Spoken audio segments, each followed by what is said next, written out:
All right, welcome. We are here at the Pine Knot Lodge. You got red on the head, Scott. We got Dustin Swillmeister 5000 over here. Swillmeister. We got Swilly the Meister. Hit the nail on the head, Tony. You betcha.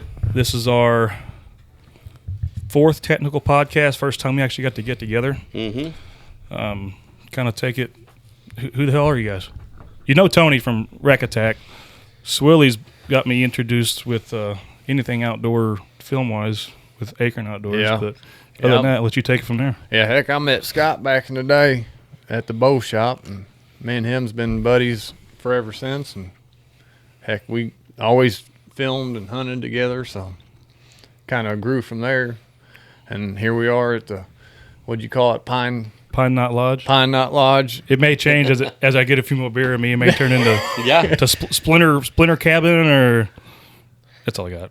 Yeah, well, I've known Scott for many years. We been doing Wreck Attack for several years now, and doing pretty good with it. And I think that it's going to be a good thing, and it's been a good thing so far. I've known Swilly since what they called it, Doe Fest. Was that when you came up there? Yeah, that's been a few years ago now. 2017, 2018, 17 or 17. I think I came on in 19. Yeah. So I came home 17 going into 18. Maybe it was 18 when I joined. I don't know. Maybe it was 19. I can't remember now. I remember taking the video, but you'd been up there before I did. Mm-hmm. And then I've just been dreaming about meeting the famous Acorn Outdoor crew. And I miss them old days, man. Yeah. Hey, stay wild, Swilly. Stay wild. His little slug. We'll all eventually come up with a catchphrase and some nicker names. And I don't even know where that came from. It just hit me one day. Out of every video y'all posted back then in the day, Kyle Bratcher with that big old dip in his lip. A whole can. Yeah. I think that he's got a brush pile on his lip. Yeah. Don't get near an open flame with that; it'll catch fire. No kidding. Yeah. Killed a giant. He said it was this big. I remember the first deer I ever filmed him killing. That first deer I ever filmed killing. I had a little Sony Handycam, and I think we all started with those. We waded up this creek one day. We hung a stand. I actually hung the sticks upside down. And we got off work that next morning. We waded down the creek, got up in the stand, and I remember all of a sudden I heard something splash, and here comes a buck right down the trail. And my camera arm was broke, so I just had to hold the camera over top of him. And, he swacked that sucker. But, dude, that was one of the best hunts I think I've ever, to this day, I filmed. It was just exciting. It doesn't take much quality to make a good-ass memory, Well, it's like that deer we killed up north. Yeah, dude, that is my all-time favorite. Because you had kind of a bad luck run. Dude, bought a brand new bow. Yeah, the Hoyt Venom, right? Yeah, and I could shoot bullets with this thing at a target. Tony will outshoot me any day of the week. And this thing, I couldn't kill it. I couldn't shoot a deer if you paid me to do it. I had a doe at 15 yards. Slick, probably. I'm talking slick, missed her. I had a pain in my back, like bad mister. And it was like we go to northern Missouri and we find this spot, and both of us were like, "What in the world is this?"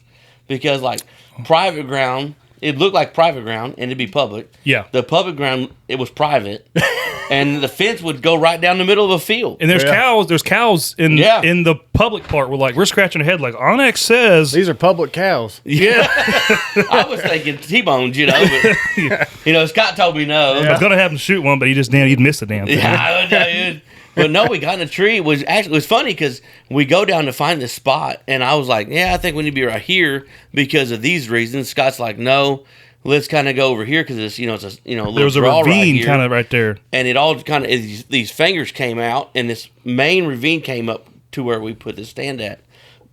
And I was like, "Yeah, sure, go ahead," because I'm kind of a chunkier guy, and Scott's going to do all the work, put the sticks up and stuff. Every time. I just got to remind him that, listen, I'm not as tall as y'all.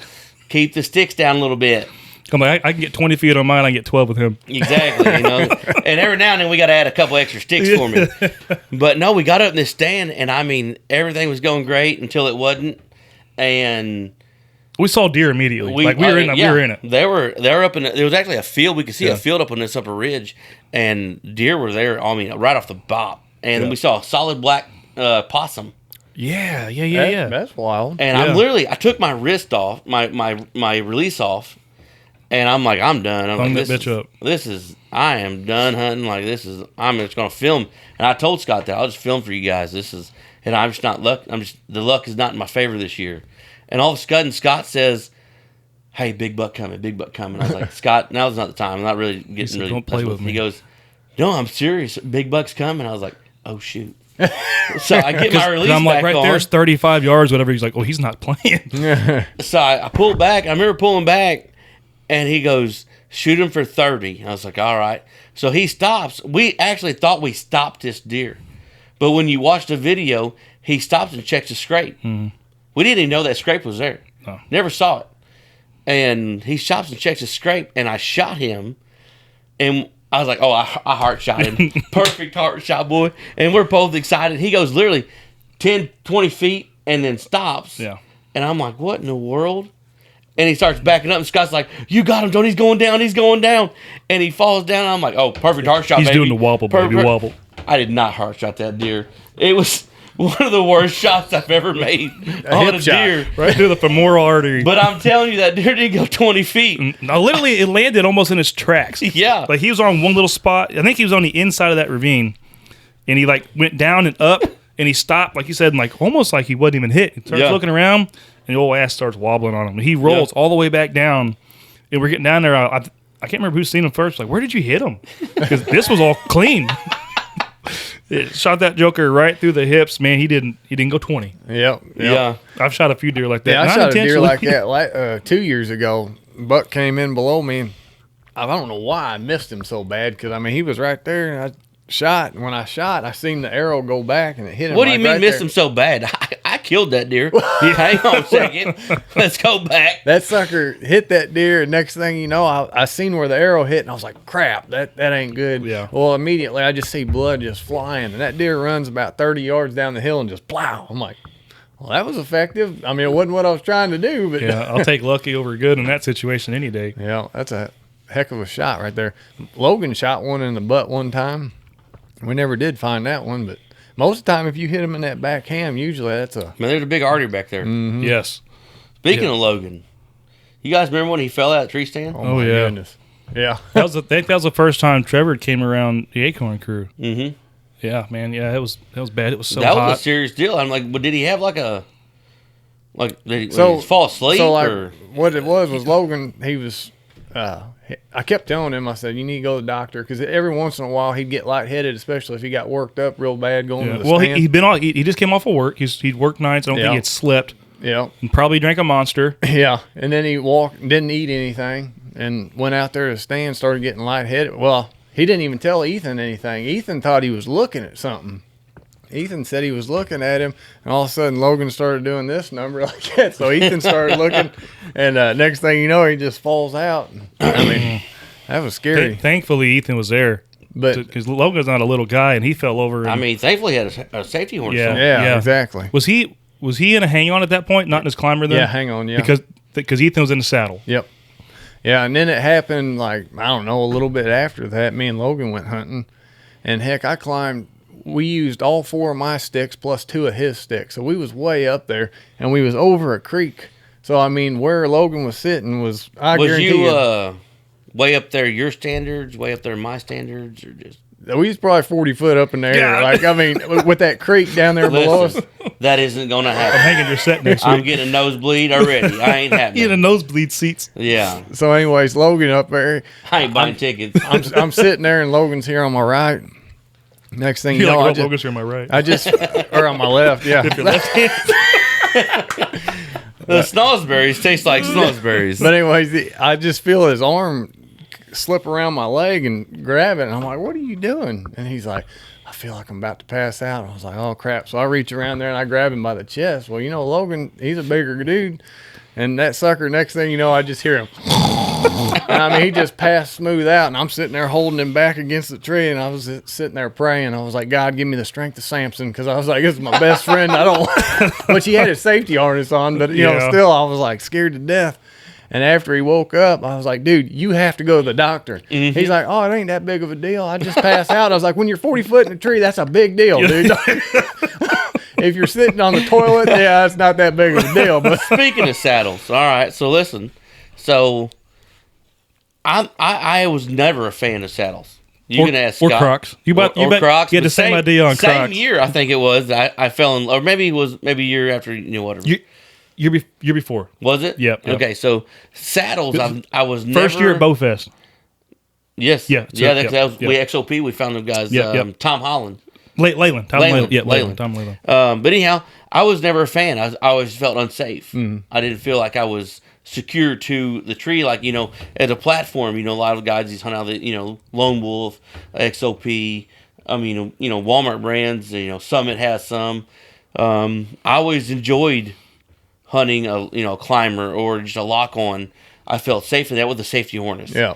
Well, when Scott and a few others were like talking to me about it, mainly Scott, being heavier, I was like, well, I don't trust it.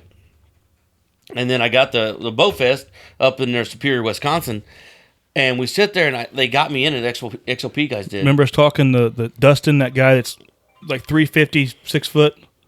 That's my phone. And he's like, man, I hunt on a saddle all the time. And you're like, guy. Well, if you can, I can. And he was 6'2", probably. He's upper threes. Yeah. He's a big boy. So I was like, bigger than if they can do it, I can definitely do it. And then I'm sitting down in the saddle, and I was like, wow, this is actually pretty comfortable. I could sit here for a minute. I could do this. And I sat there. I wasn't 2 feet off the ground, but maybe, that was part of it. I was like, well, I'll go ahead and buy into this because I wasn't spending a whole lot of money. No. And it's like $300 for the entire sticks, saddle, platform. It really wasn't that bad of a deal. Ropes. So I was like, well, I'll try it.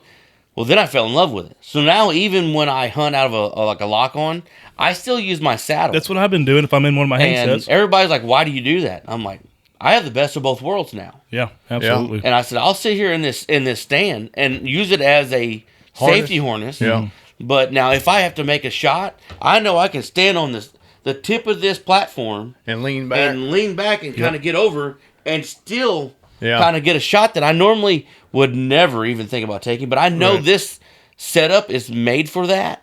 Yeah. So I'll actually use it in my favor in both levels. Because how often do you have a regular harness on and you have the tether tight enough to where you can lean out from your tree? I've never done that because you had to make an awkward shot. You're drawing your bow back and you got that tether against you. So with that around your waist, I mean, it's kind of twisted on you, but you just know whichever side you're twisted on. It's just impossible to fall out. Yeah, I mean, you are literally locked in, man. I got the Latitude Method 2, the 2-piece, and that thing's a game changer. It's so much more comfortable. But you'd actually got the one. Yours was a semi-harness and it had the straps over the top too. Yeah. Did you end up cutting them off? I did. A lot of people did because they're kind of in the way. It was just too many straps coming off. Yeah, it was an early design. Yeah. Good idea. But now they've got them where you can attach and detach, and especially like when you're hanging sets, because when you got a bunch of stuff on your waist, I told you the cat's coming. Yeah, you definitely did say the cat. When you have all the weight on your waist, it'll kind of pull your pants down past your ass, and you're up there. Well, there a lot of my worries was like, is it going to be so uncomfortable? Because you're sitting there, and you're thinking, well, you have a harness coming up through here, and you basically have a mesh pad behind you, and you're like, well, am I going to be actually able to sit on that, or is it actually going to hit me too hard? Yeah. But if you set in that right properly, and you have your lines all right, I mean, Scott knows all the technical names for them. I don't. I just know they're lines. And listen, there was a guy. Now, this is going to be off the subject a little bit, but on the same subject, guy was sitting off he was hunting out of a saddle, and he forgot to make sure his. Did you see that video where it was half clipped? Oh yeah. He said 45 minutes. He stayed up there on a half clipped. It was just nicked on it. He said he fell out backwards and landed on his feet. In 13 seconds. He said he fell out of his tree, climbed back up, and was back on film in 13 seconds. Yeah. So you know how bad that quickly, how quickly that could have went just bad, horribly bad. Every time I get in now, I think of him and I check that. because it would be easy. Well, to I got that screw-on deal. Yeah, and I always check mine. I don't always screw mine down. That's a safety deal I should do. And another thing, me and Trevor talked about too. You know how I usually hang sets for you guys, dude. We need to get a damn lifeline because whenever I make a set, I never hook in climbing up and down. If you had a lifeline that would be easy up and down, why not use it? Because you see all these things about sticks breaking. I'm running the carbon sticks, and I don't have a worry about them. I've had Trevor on them, and he's as big as about anybody's going to hunt with me. But still, there's that possibility. No, I'm just saying. Hey, listen. He's the biggest guy that can hunt with me. I hunted with Cade White this year. He's a local kid from town. Plays guitar like you wouldn't believe. Cousin White, yeah, I know him. Yeah, that's my cousin. But I've been hunting with. I had one of the best hunts of my life when nothing got killed. And let me tell you about this a little bit. He's hunting out of a saddle. I'm hunting out of my lock-on. Oh, he was in a saddle too? Yeah, he was hunting a saddle. I was hunting a lock-on with a saddle. And I told him, I said, if we see a good deer come in, because we had good deer on camera, we put a cell cam out, and there was a decent 140s 10-point coming out. Was this on Sam A? We ain't going to talk about that. But I told him, I said, listen, I'd like to film you on this. If you've seen a good, we got an opportunity for you to shoot it, I'd like to film you to do it. Because I could, It's fun. Yeah, I love filming someone shooting someone. Shoot someone. Not that. Can't talk about that either. It's all coming out on the podcast. Yeah, but no. So a buck comes in, perfect. 130s. What in a buck we had on camera? But a 130s 10-point comes out, and he I'm like, I have a perfect shot at him 30 yards, but I'm like, I just grabbed my camera. My bow's sitting right here. I just grabbed my camera real quick. And I'm like, hey, get on him. Like, go ahead. And I got the camera rolling, got beautiful footage of it. From his angle, he could not. He couldn't see it. Yeah. And he could see the deer, but there was a bunch of cedars in the way. And it comes over, and all of a sudden he kind of like does a dumbfounded thing. I'm like, what? And he goes, did you hear that big deep grunt? I said, I didn't hear nothing. I can't hear crap anyhow.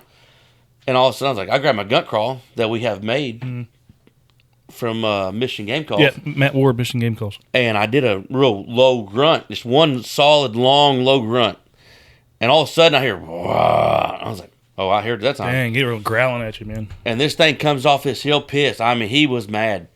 And I could see him, and all of a sudden I could see his horns. I was like, I grabbed my bow. You had your chance, Cade. Yeah, I was sorry, like, buddy. 130. He's like, I got a clear shot. He's like, what? You said you can't shoot him? And I ain't joking. I've got video proof of this. This deer is going to go in the 170s. Dang, man. I mean, he's a ginormous. I mean, I don't know how many points he had. I haven't zoomed in on that far, but he's a giant. I mean, he's this wide. He comes off his hill, and I can just see his horns just moving. And I'm like, oh my Lord in heaven! I just grabbed my bow immediately. And I had an open shot. I mean, clear as a bell shot at 67 yards. And I just sit there and hung my bow back up.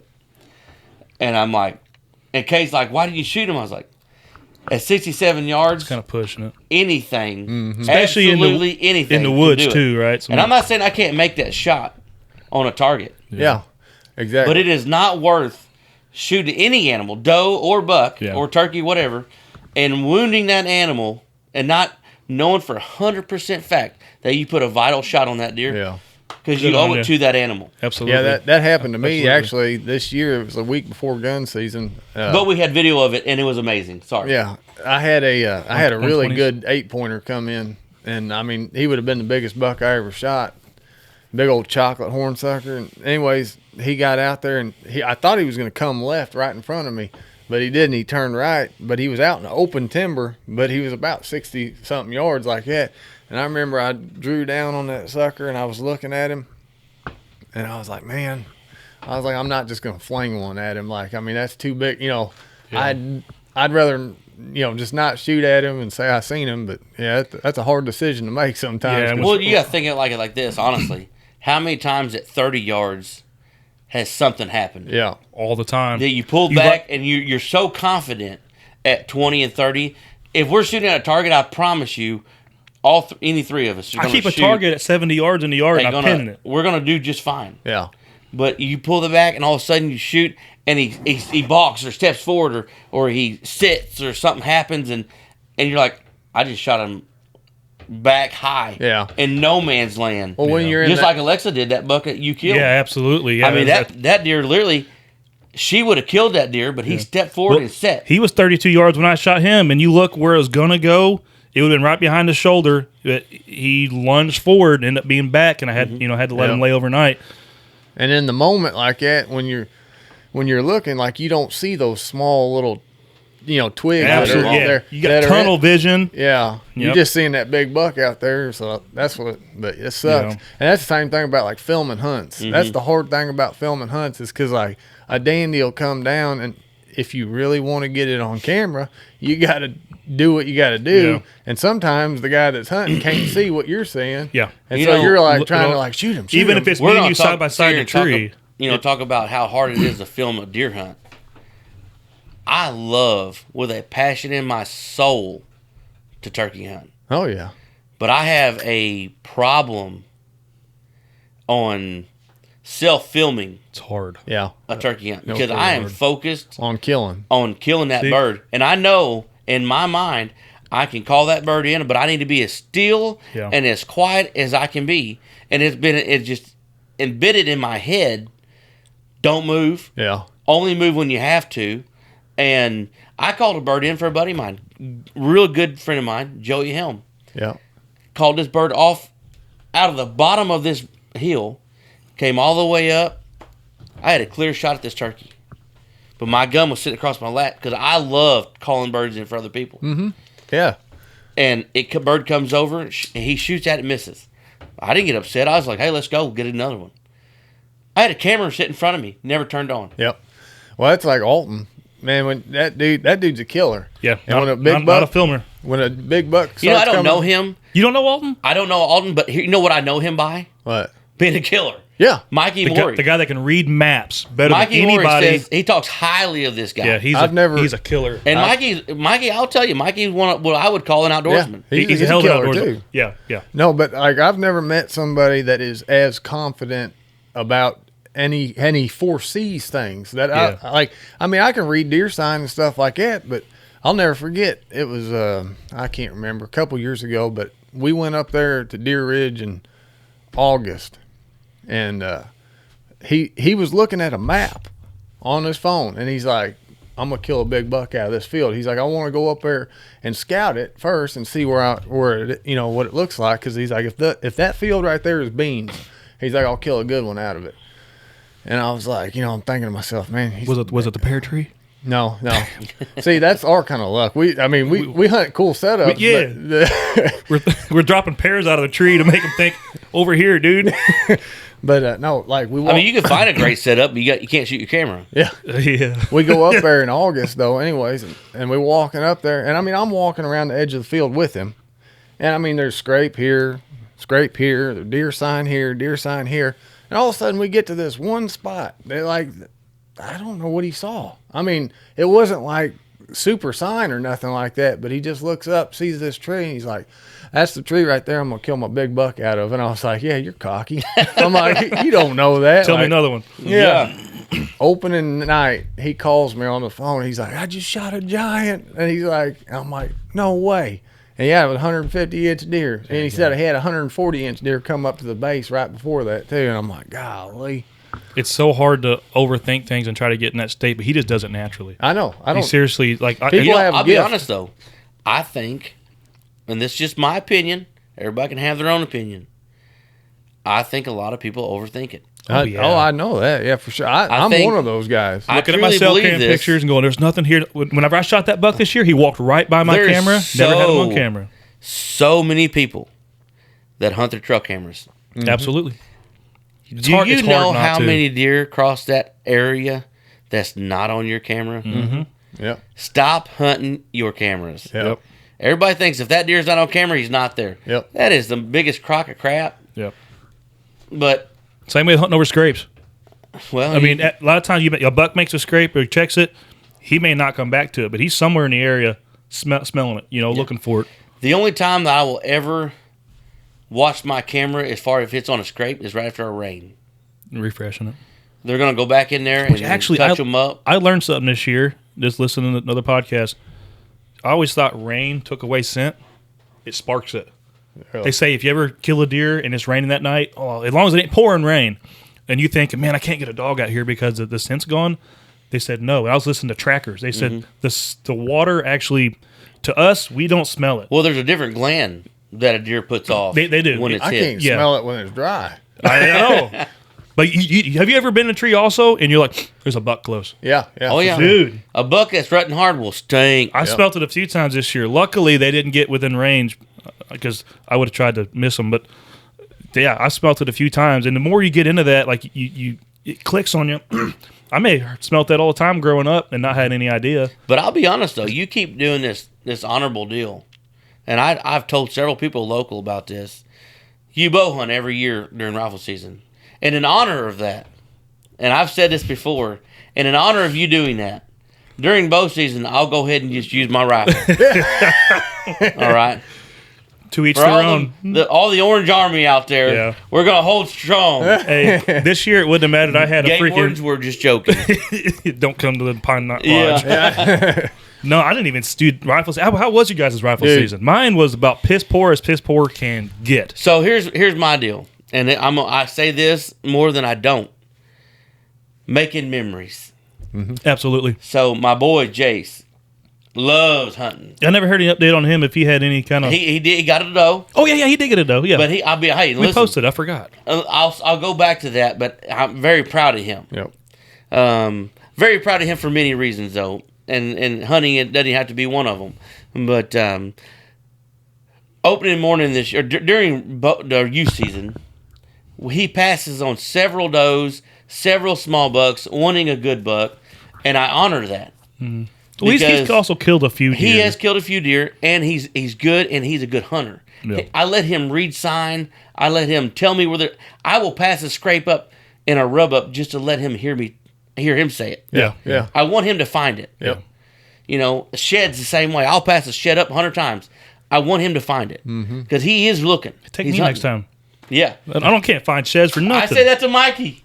Mikey, dude, mushrooms and sheds. Oh, he's a shed that dude's fool. like that, like Alton is to damn And Onyx. Kyle Bratcher, same way. Really? But we go out there in the woods, and I tell Jason, I said, it's last evening. I said, Jason, it's all up to you. You do whatever you want to do. It's youth season. He goes, all right, Dad. And here comes this little 4-point buck. And I mean, and Cade White was with us. And I was like, he's like, I'll shoot it, Dad. I was like, and it was through some greenery, and I chose to not let him shoot it because I didn't want him compensating for where the deer vitals could have been. Mm-hmm. So I chose no. But we sit there and we watched a bobcat. Oh, no kidding. A skunk, at least 30 turkeys, that buck there, and it was just the experience of the hunt in general. And he, not that he passed on that deer, I made him pass on it because I didn't feel that he needed to make that shot. That's teaching him the right way to be an ethical hunter. I mean, it's so that day though we had on camera at another hunting spot a good buck, and he goes, Dad, you owe me a deer. And I told him, I say, hey, listen, opening rifle season, you'll just hunt with me. I ain't got no problem with that. Mm-hmm. Rifle season to some doesn't mean nothing. To me, it does. Yeah. And the reason it means something to me is because it's a camaraderie. Yeah, 100%. I get to take my kids. I love watching people shoot deer off my road. Yeah. That's the bad. But I'll tell you this. This is one of the worst years for that, dude. Everybody I talk to. I've heard horror stories. And there's horror stories everywhere. There is. Oh, yeah. Anybody can say it. But anyhow, we go out to rifle season and we're having a rough season. A good friend of ours, I won't say his name, but a good friend of ours lets us hunt his property. And this doe comes out, and I could see her. Jace couldn't. I was like, let's get out of this barn, and let's walk this way. And Jace's like, Dad, why can't I just shoot that deer? And I'm looking, and I was like, I don't see it, Jace. He goes, it's right there. And I was like, shoot it. I was like, I don't know what to tell you. I don't see it. He throws his gun up, and I'm like, oh boy. I'm like, I don't know. I don't know what he sees. And he puts his hand against a post like I would. Braces himself a little bit, and I'm like, do you see it? Boom! I was like, did you get it? And he goes, dropped her in her tracks. And I'm filming this. And I'm like, I hope you did. So we start walking down. I'm like, Jace, you're going to tell me where this deer's at? I have no idea. And I didn't see the deer. Yeah. Mm-hmm. Walk out there, and there she lays. 250 yards. Holy. With the blackout? No, with a 308. Oh. I was going to say. And I'm filming him doing this, and I'm like, I call my buddy, and I was like, hey, Jay shot that deer. He goes, no, you shot it for him. I was like, for one, I won't shoot a deer for my kids. Yep. It will not happen. And he gets there, and Jason's over and goes, what's up, boy? And I'm like, who do you think shot that deer? Hey, that's an impressive shot. I didn't realize it was that far. 250 yards. Yep. Not is he a bird dog, he's a bird eye, too. Yeah. No kidding. That's good. Yeah, my daughter killed her first 2 deer this year. Okay. So that made my season epic. Yeah. But as far as myself, worst year I've ever had in my life. I did not see one deer in the woods. Season. All gun season. I mean, I sat in good and you spots. hunted. You were off work and you hunted. Yeah, they were. I mean, I seen them on the roads going to my spots. I seen them in the fields. I seen them everywhere. But as soon as I climb a tree, I mean, I barely even seen a squirrel. I mean, it was weird. I don't know. We was talking about that at work the other day. I don't know if it's the lack of acorns, but like even on bad acorn years, I've seen at least a spike or a forkhorn come by or something. Catch the edge of the field, and they weren't doing it. I don't know. I heard something the other day that kind of made sense, and I don't know if it's fact. I haven't checked it or whatever, but a guy was telling me, he said, like when it's hot, the reason why you're not seeing the chasing and the movement, even if it's prime rut, he said those deer are going to rut the same time every year, but he said them does, their body temperature has to be at a certain degree before. Do you like that? The body temperature has to be at a certain degree. I don't know what he gripped my beard. Their body temperature has to be at a certain degree before the buck will breed them. And when it's hotter, it doesn't take them running her very much. So they don't have to move as much. But when it's cold, they got to run her around. It made sense. Well, there's some. Me and my wife do the same thing. You ain't running. Well, no, it's a temperature thing.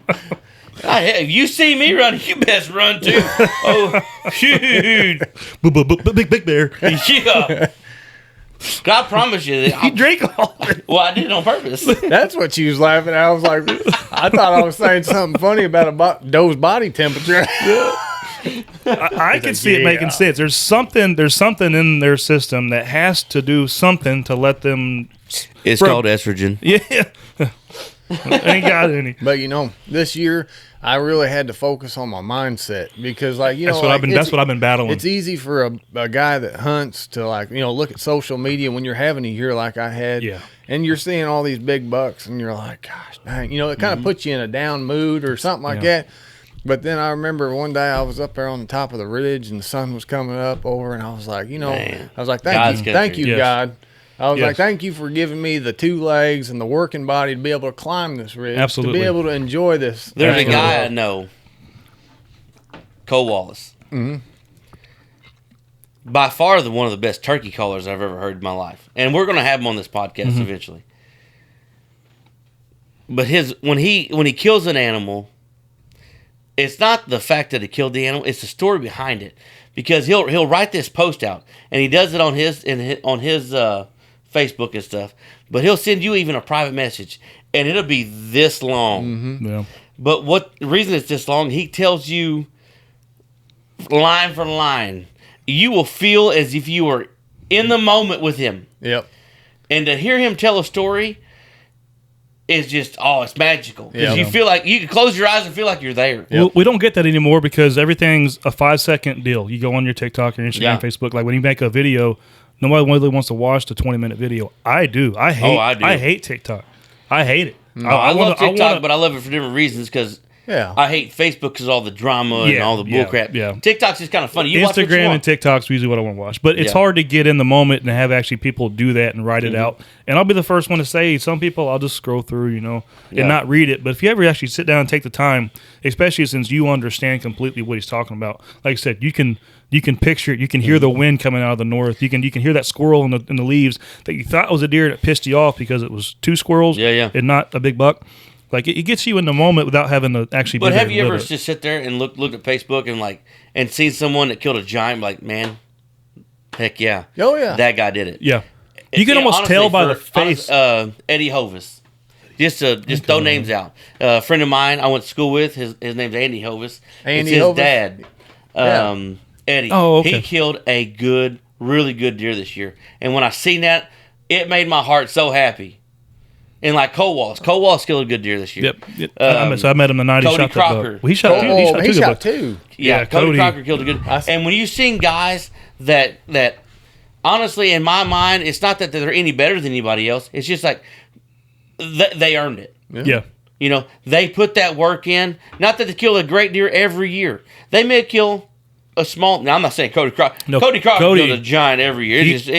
He's just a hunter of hunters. It's not if, but when. Yeah, but just for instance, Eddie, or we'll just use him for example. My buddy Tim Nelson, all them guys, Aaron. It's not if, but when. They kill giants every year.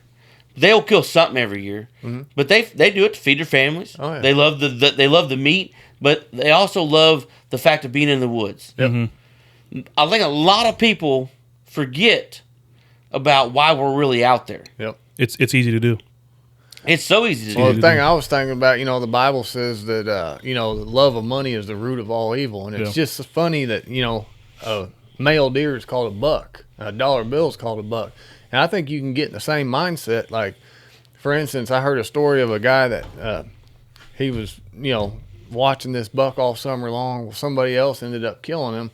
And he was mad about it, and it kind of gets you. A lot of people do. Big and I'm like, do weird things to people. Like, that's what I try not to let that do, because it's all just because somebody else killed something I was after. You should be happy for that. The only thing I ever ask if I was ever after this deer, let me come look at it. Yeah, that's me too. If you did kill it, and honestly, I don't care if you killed it right, wrong, whatever. I do get upset when they don't kill it right. That part don't even bother me. That because it's irritates fact me. Because I don't know it for a fact. Yeah, and I don't care what they killed it with. Yeah. As long as it was legally killed in the season they were killed it in. Yep. Yeah, I may shit on crossbows, but by golly, if they went out there and they put in the time and they done it and they killed it legally, ethically, shake their hands and congratulate them. I'll talk about that for a second. Crossbows. Am I going to shoot one? No, I'm not. I give people crap all the time, guys that could shoot a normal bow. I was like, yeah, that came with a CD. It's from Shania Twain. I feel like a woman. It's just a joke. Oh, yeah. It's fun and games. Yeah. I'm never going to judge necessarily on how you hunt. If that's how you get in the woods, that's just how you get in the woods. Is it my way? No, I'm never going to shoot a crossbow. I'm not. Yeah. If it comes to a time where I need to, I probably would. Yeah. Just keep me in the woods. Yeah. Yeah. But, am I going to bust you a little bit? You promise you, I'm going to. This is my take on them, is like, I'm not going to give my bow up to crossbow hunt, but I'd like to have a crossbow as a tool, because there's some times where you're hunting a buck, and he's not coming out to any trees. He's coming straight out in the middle of that field. Well, with a crossbow, you can get lay down prone in the middle of the field, and if it helps you kill that buck, you can gain that extra 20 or 30. If you're practiced, that's where you got to be. How many times, and this is just generically speaking, but most crossbow guys will shoot it 2 times before the season, and it's good. Yeah, you're not practicing. You're not realizing your arc. You're not putting in the time. That's where it's most compound hunters at least get a few more shots. We like to shoot year round. This is what we like to do. But if you're not, and we go to the 3D shoot. Yeah, we love it, man. I love shooting my bows. There's a wall full of them there. I love having a bow in my hands. Is why I bow hunt and rifle season. It's not to say, look at me and I got pride in my shoulder. There's a different, and I'll just say this out loud, and you can agree or disagree. There's a difference between crossbow hunting and shooting a compound, in my mind, because I have a passion for the whole outlook on everything about shooting a compound. But people could also do that same look on us that shoot compounds, that shoot recurve. Yep. Yeah. But most people that I talk to that shoot recurve, they don't give us any fit on it. I mean, I crossbow hunters I see it all the time on Facebook every day, how they're like, oh, I'll shoot recurve, because they're talking about the bad on crossbows. But I've never met a recurve guy that won't want to shoot with me shooting compounds. Yeah. Never. They're usually super nice guy. He'll waste 40 arrows if you want him to. I mean, this dude will shoot distances. And his name's Rich Wirt or something like that. And he's just a novice. He just wants to go out and shoot and hang with the guys. He's from Delaware, kind of more of an introvert. And he's like, hey, you guys are out shooting? I'm gonna come shoot. Well, he just got a recurve, and he just was flinging arrows, enjoying his time. He lets the kids shoot it. And I shot it. It was fun. I said to kids. Yeah, I shot it. I'm sizing one. Yeah. Hey, I'm gonna pause this real quick and check that camera and grab a beer, and we'll pick back up. I need to go wee. Okay. Yeah. Okay, we're back. We had to take a quick 3-minute pee break. Yep. We were talking about crossbows, the inevitable and cats, argumental crossbows and cats. If you're ever gonna shoot your cat, make sure it's crossbows. Yeah. Crossbows. They have technology Bring like your mic you would over. It might come off the table. Maybe not. I'm going to redo that a little bit. It's moving a little bit. Might have to clap again. Use the bottom one, Tony. There's a metal bar, like your nipple ring, but bigger. Ooh. Gotcha, Dad. You got to know now. Oh. Yeah, I give people shit over crossbows, but I never do it online. I talked about that on the last podcast, too. Like, I just like having a bow. Yeah. But, I mean, if you get you in the woods, yeah. Well, I wish the majority of them that I talked to shot more and took more time to learn their equipment. That's really one of my main concerns. They shoot crossbows? And this is just my opinion. Because they were rifle hunters that get an extended season and now shoot compound. No, not always. Not always, but a lot of them are majorly more interested in rifle hunting. Because it is a shoulder-fired weapon. Now, one thing that I've had to learn over the years and tell myself is, like you said, like shooting deer illegally and stuff like that. It doesn't matter what you do; that's always going to happen. I mean, I used to do it when I was younger, so I mean, I can't talk to nobody. But I've grew up, I've gotten out of that. But the best thing you can do is just work on your own. Your own ethics. Now, if shooting something off your property, that's a different story. But what I was saying earlier was, I'm never going to hate on someone's hunting story by what they killed it by. Yeah, I always listen to it. Yeah, and appreciate it much as I can. Some of my greatest memories of my life is with a rifle in my hand or a shotgun. Yeah, it's how we all got started. Couldn't wait for deer season. I can remember as a kid, and this doesn't happen much anymore, but I can remember as a kid going in tent camping with my dad over at Coldwater Track, and he'd cook a big old pot of chili over the fire, and we would cover up for warmth. I mean, we'd snuggle for warmth. Nowadays, you want to snuggle with me. I'm a bigger fella. But back then, it was just a fact of it meant so much to my dad for me and my brother to be out there with him and hunt. And whether we killed anything or not, and it's if I called my son right now, Jace, and I said, Jace, what's the greatest thing about this deer season? And he's going to tell you, because we've beat it in his brain for years now. It's the fact of making memories. It's not the size of the deer you kill. It's the memory that you made killing it. Yep. Or not killing anything. But if you're out there, and I'm out there with my son, or you're out there with your daughter, you're out there with one of your kids, son or daughter. Yeah, I did get to take Archer one afternoon. He had a blast this year. And I did take a gun. I took a gun for the first time. And you're out there, and for a while, you don't see nothing, but you see a cool owl, or you see some coyotes out in the bottom, or hear them owling at the distance, or it's something about that hunt. You're going to be able to think back in years come to say, hey, bub, you remember that? You remember how you were when you was a kid, so you can picture what your kids are thinking when that coyote starts howling or something. Yeah. Like, oh, man. You're scared to death, but your dad is the strongest man in the world, so nothing is going to be bad. You're good, Well, like you was talking about you make, you don't shoot a deer for your kid. No, we'll not. That's like how I try to teach my daughter. Like, I mean, if she's like, Dad, can you carry my gun? I'm like, no, you got to carry it. I mean, if you're not big enough to carry it, you're not big enough to come hunting with me, because, I mean, I want you out here and everything like that, but I want to teach you responsibility. Like, also at that age, a very, very, very important age, because you need to teach them the proper way to carry it. I was getting ready to say the safety of it, knowing where your barrel's at. It's not just like carrying a bow around.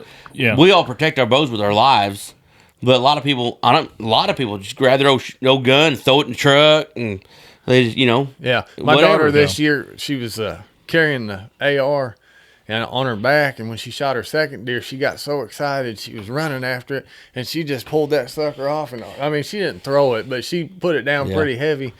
And I remember I picked it up for her, and I was like, hey, I said, I know you're excited, but I said, let's not throw that gun down no more. I said, you got to. That's life lessons. Yep. Yeah. But, And just to clarify, when my daughter shot those 2 deer, we was looking at work. We had the book printed out, and it said, I was like, I think they changed the rules to where a youth hunter can kill more than 1 deer this year. And we got to digging into it, and it took us like 3 days to finally find it. Finally, on the very back of the book, it said, new for 2025, kids can kill, antlerless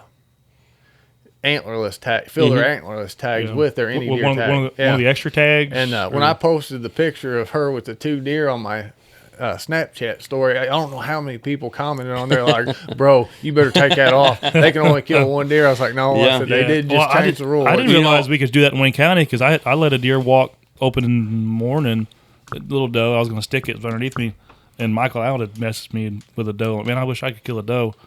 He's like, you can. He's like, you got an extra tag. And I looked it up. I'm like, crap. So that afternoon, I bought one.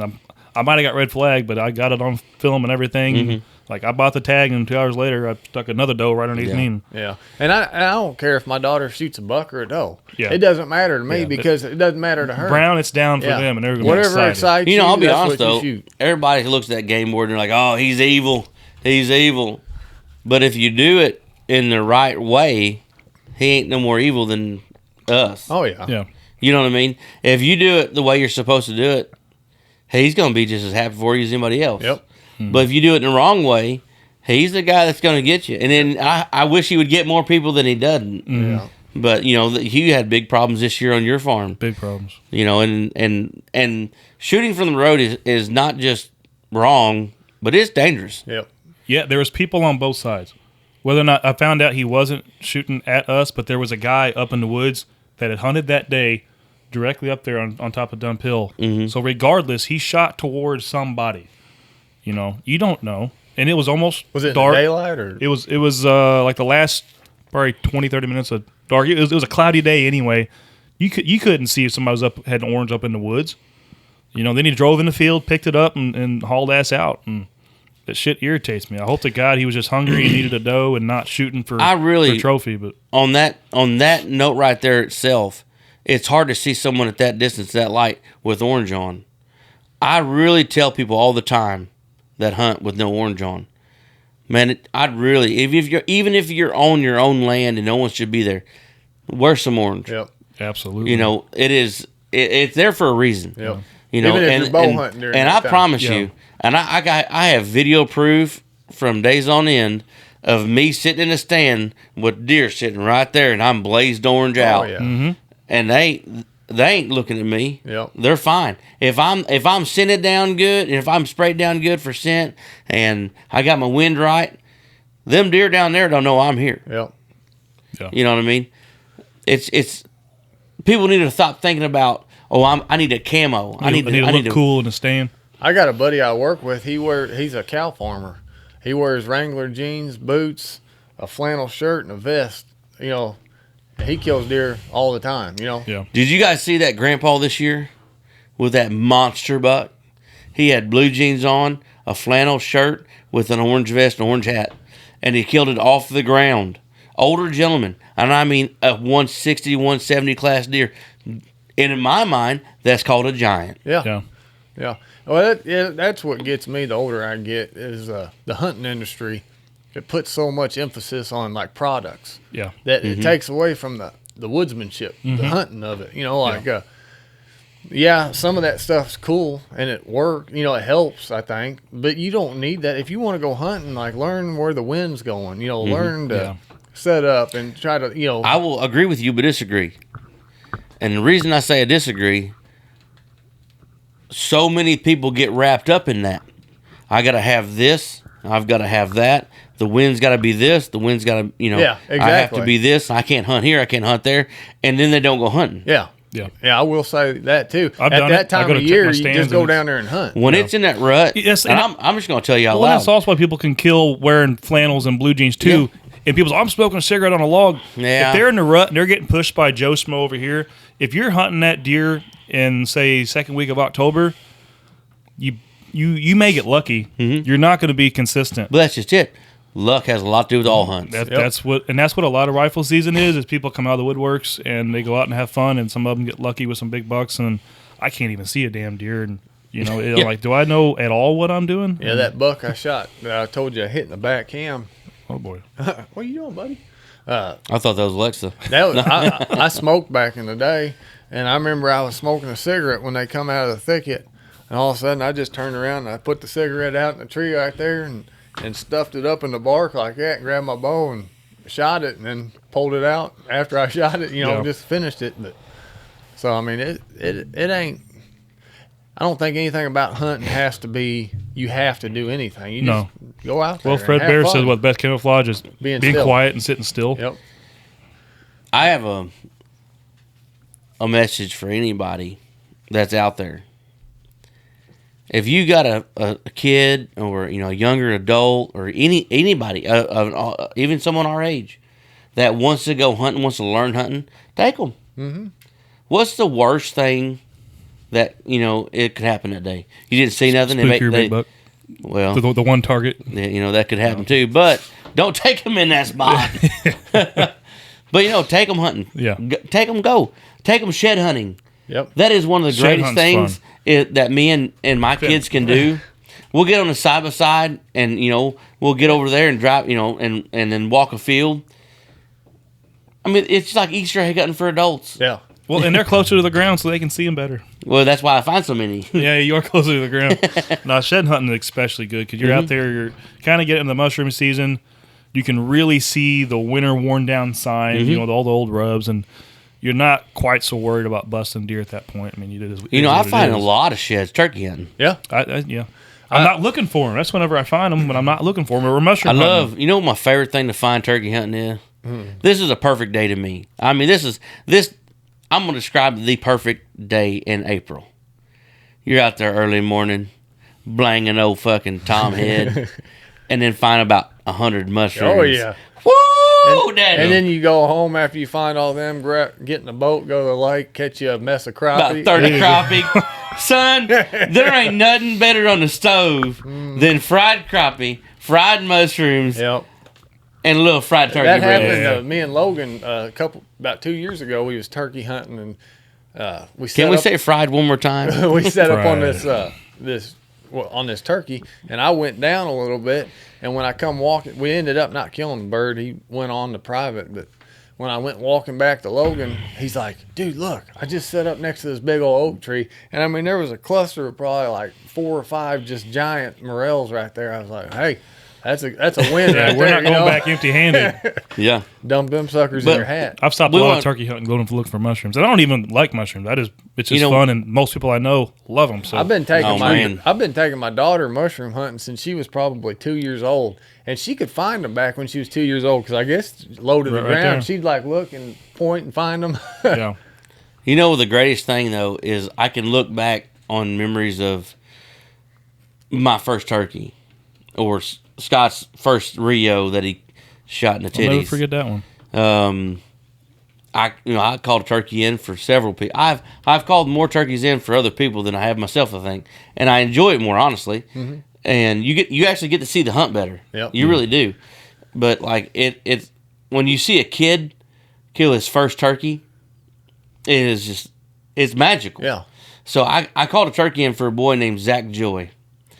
We was over there called a place called Joe Bill Bluff. Yeah, I've heard that. And we was back in there calling these toms. There's a big tom in the field, big tom. And these 2 jakes come out there and they beat the crap out of this tom. And I'm not joking, they beat the crap out of him. And I told Zach, I said, I'll call that tom or the jake in. One of them jakes would come into me. And I just started yelping. I mean, hop, hop, hop, hop, hop. And I saw them raise their heads up, and this one started coming to me. And here another come to me, and here the tom starts coming to. I'm like, oh, son, this is going to work out. And it's youth season. And at the time, another buddy of mine was with me, Aaron Sherfield, and he was sitting with him. And this bird gets 40 yards, and all of a sudden I hear, huck, huck. I was like, shoot him, shoot him, shoot him. Because at that time, I don't care how loud you are, you either shit or get off the pot. Yeah. And he shoots, And he's using I've never even shot this gun at a turkey yet. Brand new 835 12 gauge. And he shoots this turkey and he lands on his butt, of course. Because these guns kick like you wouldn't believe. But we would never tell him how hard it kicked. You don't want to scare him before he starts shooting turkeys. So he hauls butt, we haul butt over there, and I start stomping this turkey's head because he didn't really hit him that good. And he says, "Hey, stop! You're going to knock his feathers out." Dude, turkey hunting, man, I'll tell you, I'll be honest with you, I'm not a good turkey hunter. Me neither. I haven't killed, I don't know how many turkeys I've killed in my life, but I'll tell you one thing. From the first time somebody ever took me turkey hunting, as soon as I heard that gobble, like, I love it. Oh, yeah. Like, I don't care if I kill them or not. Like, if I can get close to them, I don't care if I kill them. It's just something about it. And that's what you're talking. You were saying, like, it's hard for you to film because you're more on a killing turkeys. I just want to film them. I don't care if I shoot one or not. Do I get excited when they come in or looking down my barrel? Absolutely. But it's more of a competition. Yeah. I'm competing against this turkey. Yeah. You can also call. I'm a amateur. I'll never forget the best hunt I ever had. One of my buddies, Brett Crowley, we was hunting, and it was 10:30 in the morning. We was about to kind of call it a day. We heard a bird gobble, so we moved down the ridge to him, and he was down on, like, there was 2 points that went down, and he was like right in between them. Well, we got up on this point, called a little bit. That bird was gobbling his head off, but he wouldn't come in. So we made a move, and we slipped down through the bottom, got up on the second point, and I slid down the hill about probably 50 yards from where he was calling at, and I propped up. There was a falling down tree, so I got up in it, and he called one time. That bird hammered, and it sucker, I just heard leaves coming at me, and I was like, oh, yeah, this is going to happen. And, like, the way the sun was coming down through the trees, that bird got out there, and he got, like, 30 yards from me. Feathers were glistening. Oh, yeah. And you could hear the... I'm like... So... It took me a lot of years to be able to hear that. And then he got about 20 yards in front of me, and my buddy called one... Because I was like, I'm not going to shoot him now because I'm enjoying this. Like, this is fun. Like, yeah. And I was like, I want to hear him gobble real quick. So he called one more time, and he was 20 yards. And when he gobbled, and you could hear that... Feel it in your chest. At the end of the gobble. And all the leaves just... Oh, spit drum. Yeah. Yeah. That was good. The old snoot. Yeah, that's like when Scott killed that turkey in Kansas. Man, I'll be honest. We hunted. We went out there blind anyhow. We got lucky there, but we were putting in work, and we got literally burnt out of our spot. Literally. We were in Kansas and got thousands of acres burnt by the time we left and came back. Deer, they burned all of it. Yeah, you can hunt all day. Yeah. We hunted that morning, and they were hammering. We had I don't know how many birds. They were out there fighting. Oh, man. Shit. I'm laying down in the ditch trying to figure out how to work a camera. There's the one I got off Swilly. Yeah. I had so many settings off on that thing. Little cardinal rule. It was all on manual. Yeah, and I didn't know how to work it. I had no idea. And I'm laying in the ditch trying to figure it out. I think I had my GoPro on you. Michael was down. I'm sitting here calling these turkeys, and you're hop, hop, hop, everywhere. Hop, hop, hop, hop. I'm over going, what the. Yeah. Which way do I go? Yeah. Michael Allen, he's over here going, I will kill you. he had a hen above him, I think, watching. It was a great morning. Then they eventually done their thing and went off, and I don't know. We went and riding around, I guess. I don't know. We went and got breakfast for lunch. Then we came back and everything. It was funny though. Our setup in the afternoon was burnt because when we went the next that was that evening, wasn't it? That you killed? No, it was morning when you killed your bird. Like midday. Well, it was that afternoon. It had to have been because we came back. No, it was midday. Because we went back me and Michael went back for an evening hunt. Yeah. And the only reason I know that is because me and Michael already had an idea. So we went and we end up we dropped our decoys, went to look at this other bird, ended up being a big old hen. I mean a big one. And find out it was a hen, come back, and then Michael Allen says, big bird. I'm like, we all drop. He goes, I don't know what it is. It's a tall bird. And we all drew straws that day, and I ended up drawing the short straw, of course. And he had the long straw. And so he takes a right, and Michael takes a left down towards the decoys. And I kind of see Michael, and I kind of see Scott. I'm filming both of them, but I see Scott kind of creeping more than what Michael was. And I was like, oh, he sees the bird. So I start filming him, and he did his little tap with his foot. And I'm like, oh, he's on the bird, but I can't go nowhere. I don't know where the bird's at. I just see him. So I just throw the film on him. Pop over the field. And when he shot, it was like an electric fence went off. He just jumped up like Michael Jordan and slam dunked it.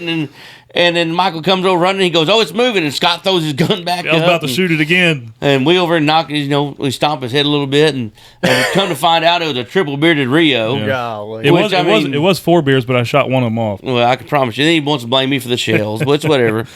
So me and Michael, we sit there and we go back to camp. We're riding around a little bit, finding some more areas, and me and Michael, we sit there talking, and we're like, "Hey," he said, "we need to go to town." And I'm like, "What for?" And he goes, "Grease and seasoning." I was like, I understand. So we go to the nearest town, and we go and we get some grease and we get some seasoning and whatnot, and we go back hunting, and we're sitting there and where these birds are dusting, and I mean I'm sitting here and Michael's sitting literally from me to you away from me, and we're sitting there and this hen comes out, and I'm thinking, Lord in heaven, don't have a beard. If you do, you will die. Michael will blow your head off. And this bird comes within, I'm talking, he could have wished out and flicked this sucker. And it took off, and I was just surprised he didn't shoot it anyhow. But, I mean, he didn't, but we had fun and everything. And we come back, and everybody was just kind of ready to just kind of eat some sandwiches and just kind of go to bed and get ready. Not me and Michael. We knew what time it was. We de-breasted this turkey of his, and we took one solid breast and maybe a section of another one. And Scott's like, hey, what are you doing? I was like, we're going to eat. He goes, I want to bring some back at home for Alexa and the babies, And I was like, I understand that. You got a half breast left. Good luck. We got 3 fat guys hungry. So we sit there and we had that little bitty little grill. It was a grill. Little charcoal grill. How are you going to fry this? I said, watch no country boy go to work. So we had a small grill that had charcoal. Small. And then we had a charcoal or a cast iron skillet. Yep. Mm-hmm. And we put that and put some lard inside of that dude. And then we took that turkey breast and rolled it. And we already got the flour and egg and everything. We started flouring that up. Now, the only thing is different. We had to eat it like we would squirrel. You didn't want to bite down too hard because you eat a pellet. Yeah. I peppered that breast of that turkey. Yeah. Wrong shells, by the way. Wrong shells. They shot 6 inches low at 30. Heads are the same, though. Turkey is probably my favorite wild game. They are so good to eat, but if I hunt them, I hunt them. If I don't, I don't. That's you can't say that. You can't say that. You went on your family farm and tell me that wasn't the greatest hunt you ever been on. When I shot that one with a 410. Dude, that was fun. That was a lot of 410. Mm-hmm. And I'm telling you, I'm not saying these 410s are like back when it was. 42 yards. They're making these dudes with them TSSs. You can reach out there and smack somebody. We just my mom and dad just bought my daughter one for her birthday. And for self filming, it's nice because you can hold it up with one hand with anything and move your camera around. I usually end up sitting behind a tree when I go to set up on turkey. I'll sit up behind a tree and set my camera right beside me so I can articulate both of them. And they don't weigh nothing. And I like the breakovers because then if I want to put my backpack and take off hiking, I can carry my camera that's way more expensive than that little 410. Yeah. Throw that in the backpack, beat it around. I love them. Now the shells. And you can run it over. You can run it over. It's not down here. Yeah, I got a brand new Stevenson I ran over. It shoots a little bit low and left. This ain't the shells problem. It's a Yukon XL problem. Yeah. The barrel's a little. Yeah, I ran over that dude brand new. I didn't tell Alexa for a while, but thank God it's a $250. We just blamed her for missing. No. Yeah. That's the cool thing too about turkey hunting is when you're filming, especially if you got a set of these on there and you got a boom mic. Man, that would be because cool. I mean you can hear that every little boom, everything going on. That is cool. So we went to Ohio this year, me and a buddy of mine, Madison Baker, and when we got out there, the guide, we went on a guided hunt, and one of the guides knew me, and he's like, "Well, Tony, you could call your own birdie," and I said, "Well, yeah, I'm perfectly fine with that. I just need to know where I'm going." He's like, "Well, I'm going to turn you loose." He said, "You got this land, look on your Onyx, and this is where you can hunt." And I kind of looked out on the topo map and kind of realized I wanted to be in certain areas, and I did just fine. Killed my bird down there and everything. But it was funny because we got down to a spot to where I'm like, I'm gonna travel. I'm going to go up here. And normally, like, hills around here are just hills. But when you're in that territory, when you're in Ohio and West Virginia, like close. Oh, yeah. that hill is just you're looking like. And I've never seen one that's clear. It's all that like sudden, foreign grass that's just you're up in the fog line, and you're like, I'm like, hoo. You know, like John Denver. And then when you hear a bird, you really start thinking he's off in this bottom. You're like, yeah, I just walked a mile up. I'm not really wanting to walk a mile down because now he's eyeball with you over yonder way, but you have to walk down a mile, up a mile, and then you're over here at him. That ain't a mile shot. Yeah. No, I realized real quick on that first day. It's 2 miles as the land laid. But then the worst part about it is I got chased by a bull when I was in Ohio. Mm-hmm. And what was bad... So you're going to be a bullfighter now. Yeah. Well, no. So I get out there in this field, and I knew there was cows and calves there, and I was kind of worried when one of these cows kind of getting mad at me getting too close to the calf. No one told me there was a You can't milk a bull. I've told you this how many times. I don't know how big he was, but he was a giant of a bull. Big enough to make my fat ass run. But I get out there, and all of a sudden I hear... I was like, what in the world? And I kind of look, and all of a sudden I see Kawavis over here, and I'm like, oh, my Lord in heaven. And I'm like, if he runs at me, I'm going to shoot him. And then he started taking a run at me, and I just start going running. You just got to run back at them. They're bluffing. Yeah, I didn't do that. Play chicken so with a bull. I ran and jumped over the barbed wire fence like a fat man. You went underneath it. And well, maybe. And then I threw my shotgun up, and I'm thinking to myself, if he comes within 10 feet of this fence, you're going to shoot him. And he stops out there a good distance, and he's throwing his head around and making all kinds of noise. And I'm like, oh, my God, please don't come to me. I'm going to shoot you. I promise you I'll shoot you. Well, then it come to find out he just wanted to play. Because the owner of the bull goes out there and feeds his cows, and he throws a big old ball out there, no and the bull plays with it. Oh, but damn. He thought you were a big ball. He thought I was the big ball. This ball talks back. Yeah, and I was like, you son of a mother. Yeah. Tony's running with his milk pail bucket like, I ain't going to milk you now. I'll milk you later, dude, I'm telling you, bitch. I was a fat man had a heart attack, and I got over that fence. When we was in our early 20s, me and Kyle Bratcher, instead of wanting to be a bull rider, we always wanted to be a clown. You know? Oh, Brad. He could be. Yeah, I think agile some bitch. He could be. I think he's the closest thing to Luke Bryan I've ever seen. Did I get him? Is he down? Did I get him? Is he down? Yeah, you ought to hear his impression. He can do impressions like crazy. Which I think the world of Kyle Bratcher. I do.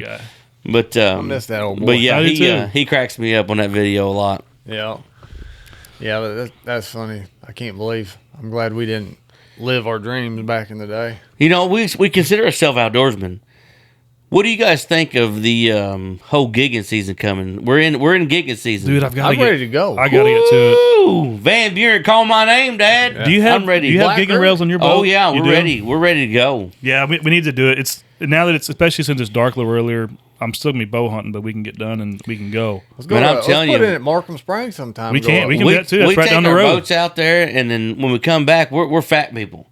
So we take the old Vidalia onions with us anyhow. You don't like onions. Oh, son, you take. Do you like them with fish? You take a good yellow Vidalia onion. Throw them straight in the fryer. But they're sweet. And you cut them. You cut them up in slices, and just little rings. I'm proud of you. And you take a good bunch of suckers and some fried potatoes. Yeah. And you mix that all in a bunch of good of heaven. Yeah. And you serve it on any kind of plate that you could think of. At midnight. Son, you'll make the happiest 5 fat men you've ever seen in your life. Yeah. We'll fight you to the death with this. I love a good mess of suckers. Man, I love it. I love it. We get them hog suckers down there at Van Buren.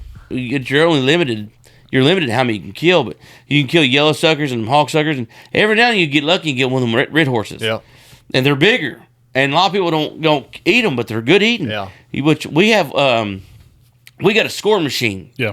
So man, you ain't got to do nothing. You take that dude and you just whop pop, and I mean that dude's ready to eat. Yeah. And we get those, and literally, but we have a setup. I mean, me and Tommy Club and Tyler Elder. Oh, Tammy. And we'll go out there and literally we'll have a setup. Yeah. We got the onions. We're cutting the onions up. We're cutting potatoes up. This guy's doing this deal with the fish. This guy's cleaning the table. This guy's getting a fryer set up. I mean, we got a setup. And if you come down there when we're cooking fish, shoot, come on, eat you a bite. Yep. We ain't judging on nobody. Mm-hmm.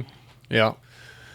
Yeah, old Tommy Club, me and him was bow fishing one time, and we was going around the lake. You know, he can't swim, or he used to not be able to. I don't know if he still can't.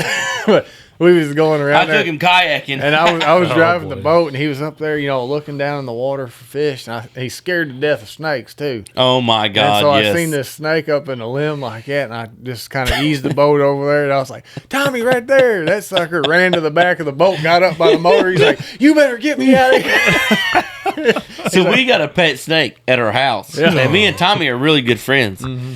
And my son Chase always wants Tommy to play with this snake. Well, he's got a wife, and her name is Hannah, and she'll hold it and stuff. She goes, "Come on, Tommy, just touch it one time, Tommy. I'll shoot you dead."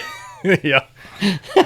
I don't blame him. He's a smart fella. You know what? One of the best fish I've ever ate back when I used to bow. Well, I gigged it actually. I gigged about a 5.5 foot gar out of Black River one time. Yeah, those those are good too. When you see them eyes glowing down. No, but it was about a 5.5 foot gar, and I cut the back straps out of it, and I was like, let's try it. You know, see how it is. Dude, that was good eating. I've heard it can be. The guy that I used to bow fish with a lot, because I went all over the United States bow fishing. Mm-hmm. Matt Duncan and Victor McNew, we had down the road. Well, we had a fishing charter called On the Fly Bow Fishing. And then Victor McNew owned a company called 5 Star LED. He made LED lights for all these boats and stuff. And he made them for hotels and all kinds of stuff. But anyhow, we went over to the United States bow fishing. Yeah. Well, Matt, one day, he had a girlfriend, and she made these gar balls. Mm-hmm. And I'm sitting there thinking, I ain't eating no gar balls. Like, and I'm thinking they're damn balls on a gar. I'm like, have you ever seen a set of nuts on a gar? Hell no, I ain't. Like chicken nuggets on a chicken. I'm like, I ain't eating that. And they're like, no, it's got corn. I said, yeah, I bet it does. Go ahead, eat you some of it. But no, we finally, I ended up trying some, and holy shit, son. It was good one day. It was good. Like mash it up and stuff. Yeah. With the, make it stay together. Salmon patty kind of. Yeah. I bet you that is good. We cut a gar up, and we took 10 snips. And Tim snipped this gar. Aren't they super like spiny, bony? Well, I don't know about that, but you ain't gonna take the a knife and scales were so thick you wasn't gonna cut it with a knife. Really? It took you a minute. We took shears and just cut this up and took the tenderloins off this thing. Yeah, they got tenderloins like a deer. Yeah, and we took them off. That'll make me hungry. And we cut them up in slices and fried it like we would catfish. And I never told Ricky what it was. Ricky wouldn't eat a gar.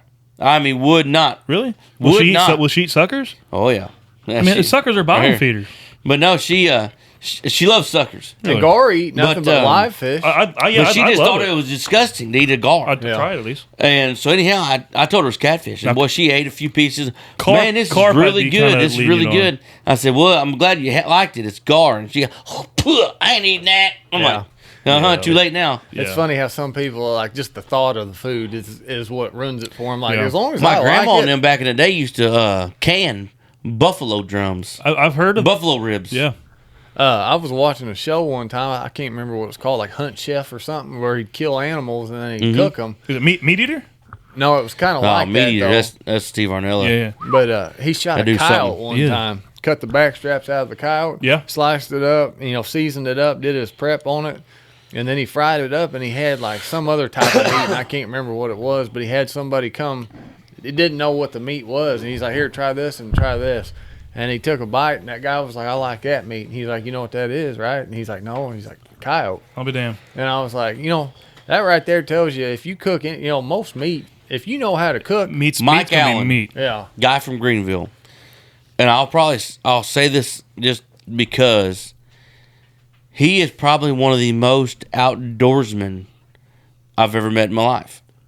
He traps. He fishes. He's commercial fished on the Mississippi River. Oh, is he? He's the one who went down when the Asian carp was going crazy. Yeah, okay. Hunts. Yeah. He used to hog hunt. He used to grab these hogs. I'm talking boar, sow, didn't matter. He'd grab these old dudes up. Him and Rick Thompson, a bunch of them. He'd grab these old hogs up, flip them on their side, and he'd stick them with a knife, and he wouldn't even shoot them. And I'm like, this old man. I'm talking. Yeah. He was in his 50s. I've never done that until we went down to Texas and had them wounded ones. And would outwalk most 20-year-olds. And it was just crazy to watch him just because he could just read it. Like he would not even have that was before even the old Garmins and stuff went out. He'd hear a dog and he goes, he's going to be at this point, blah, blah, blah. And he'd just walk. He'd take off. He'd just disappear. He'd be gone. I would just take off with him. Yeah. And we'd be in action all the time. If you're with Mike, you're going to be in the action. Yeah. But this man, he'd make his own sausage. Him and Judy, his wife's name's Judy Allen. Yeah. And I mean, they are what I'm talking as country folk, as when they kill an animal. They can survive if shit hits the fan. I'm talking if everything shuts down, the whole world shuts down, I'm going to Mike's house. They probably wouldn't even know. No. Mike, I'm telling you, he could live off the land. He knows what to eat, not to eat. Yeah. But when you look at outdoorsmen, you got to stop thinking about who kills these giants. Yeah. Yeah. But you look at that guy that mushroom hunts, that digs roots, that fishes, that does trapping, and just everything in the outdoors. It gets in their mind the greatest outdoorman in the world is the guy that kills the biggest deer. Mm-hmm. No, that's not the fact. Because I promise you, there's a lot of people out there that get just lucky. Yeah. And that's fine. I'm happy for you. Speaking of that, me and my daughter were sitting there, and I was like, going through. I think it was a thing on the Roku box called Tubi or something like that. We was looking, and old Jeremiah Johnson was on there. I was like, well, I ain't watched that in a while. Let's watch that. No, it's been a long time. Now that sucker, man, you watch videos like that, and I mean, it's a movie, but I'd say people back in the day lived like that. Like, I mean, he had Indians trying to kill him every day. Like, you had to fight for survival every day. The winter was going to get you if you didn't stock up on meat, Yeah. Nowadays, you're just doing it out of enjoyment, Let's see who killed the biggest deer. Back then, you didn't care who killed the biggest deer. When people's like, I do it for food. We don't do it for food. I enjoy the thrill of going hunting and, like I said, being outside because we're stuck in this digital wall, concrete jungle of a world, and everybody's trying to shut it down, and you're too busy to really stop and take it all in. Yep. I do enjoy the meat, and I want to get my freezer full because that's mainly what I will eat is deer meat as far as meat. But we don't have to have that. Yeah. We don't have to have that meat. You got to stop and think now, though, too. And it costs way more. You got beef, thousands of dollars sitting up there just to go try to stick a deer as 40 pounds of meat. Well, you can buy a whole hell of a lot of meat for that. From just where we're living now in 2025 versus when we were all born in the 80s. Well, I was born in the 80s. That was 93, baby. Old ass. Everything was when were you cheaper born? Back then. 90. 90? Yeah. And the way of life was easier.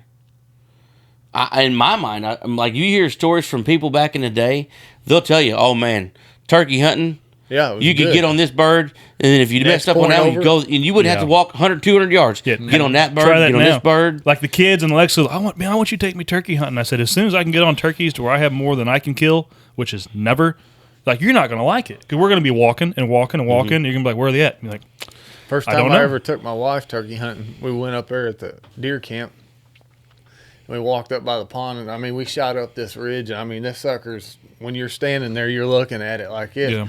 We're running up there. Well, my adrenaline was pumping because he was gobbling, so I wasn't really thinking about it. I was running up there.